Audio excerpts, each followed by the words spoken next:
Para entender de verdade a mensagem urgente da carta de Paulo, precisamos primeiro conhecer as pessoas para quem ele estava escrevendo. Então, quem eram esses Gálatas? Eles não eram nativos das terras áridas do Oriente Médio.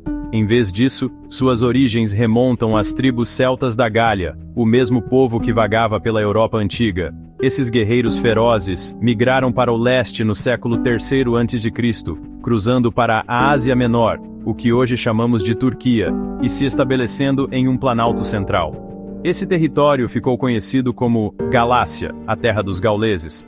Era um implante europeu único no coração da Anatólia, criando uma fascinante mistura de culturas.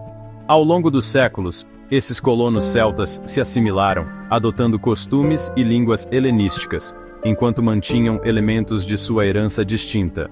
Na época de Paulo, a Galácia tornou-se província romana em 25 a.C.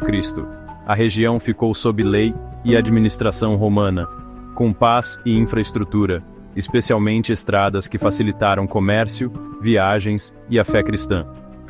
Incluía Antioquia da Pisídia, Icônio, Listra e Derbe, onde Paulo pregou e nasceram as igrejas da Galácia. A epístola de Paulo aos Gálatas é diferente de todas as outras cartas dele.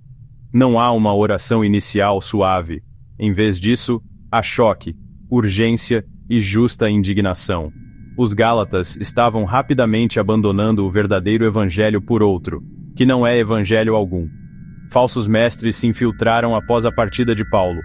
Os judaizantes ensinavam crer em Jesus e aderir à lei mosaica, circuncisão, leis dietéticas, festas e sábado.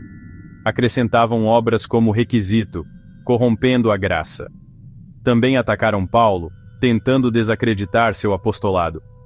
Alegavam que ele era inferior aos 12 de Jerusalém, que seu evangelho de liberdade era diluído para agradar gentios. Paulo responde defendendo seu chamado. Não de homens, mas de Jesus Cristo. Sua mensagem vem diretamente de Deus. Tema central: justificação pela fé somente. Ele escreve como pai espiritual, implorando a seus filhos que não troquem a liberdade em Cristo pelas cadeias da escravidão legalista. A crise ameaçava o alicerce das igrejas. Era hora de agir. No cerne do argumento de Paulo está a justificação somente pela fé. Não pelas obras da lei, mas unicamente pela fé em Jesus Cristo. Sabemos que o homem não é justificado pelas obras da lei, mas pela fé em Jesus Cristo. Paulo recorre ao Antigo Testamento. Não é invenção nova, mas cumprimento das promessas. Abraão foi declarado justo simplesmente porque creu na promessa de Deus. Logo, verdadeiros filhos de Abraão são os que partilham da fé, judeus e gentios. O propósito da lei não era salvar. Se fosse, Cristo morreu em vão.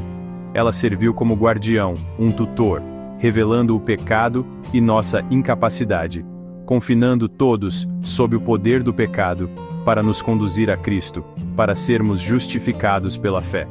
A justificação pela fé é libertação profunda. Não se ganha por rituais ou esforço. É dom gratuito baseado no que Cristo já realizou na cruz. Desmantela a hostilidade entre judeus e gentios e declara uma nova humanidade unida, salva somente pela graça. Herdeiros plenos em Cristo pela fé. Para ilustrar a urgência, Paulo relata um confronto com Pedro, também chamado Cefas, na igreja de Antioquia, diante de todos. Pedro vivia em plena harmonia com gentios, comendo com eles, sem se prender às rigorosas leis dietéticas. Mas, quando chegaram certos homens de Tiago, Pedro temeu a crítica do partido da circuncisão e se retirou, reconstruindo uma parede que Cristo havia derrubado. Sua hipocrisia arrastou outros, até Barnabé. Paulo o confrontou cara a cara. Se tu, judeu, vives como gentil, por que obrigas gentios a viverem como judeus? Não era etiqueta social, era a verdade do evangelho em jogo. Silenciar seria negar que a fé em Cristo é suficiente. Paulo sublinhou: todos estão em pé de igualdade diante de Deus, justificados pela fé somente em Cristo. A integridade da igreja e a verdade da mensagem precisavam ser preservadas, sem ceder ao medo ou à pressão social. O confronto protegeu a unidade fundamentada na graça. Se não estamos sob a lei, a liberdade é licença para pecar? Paulo responde: não, há dois caminhos: andar na carne ou andar no espírito. Vivem em conflito. Nossas ações revelam a quem cedemos.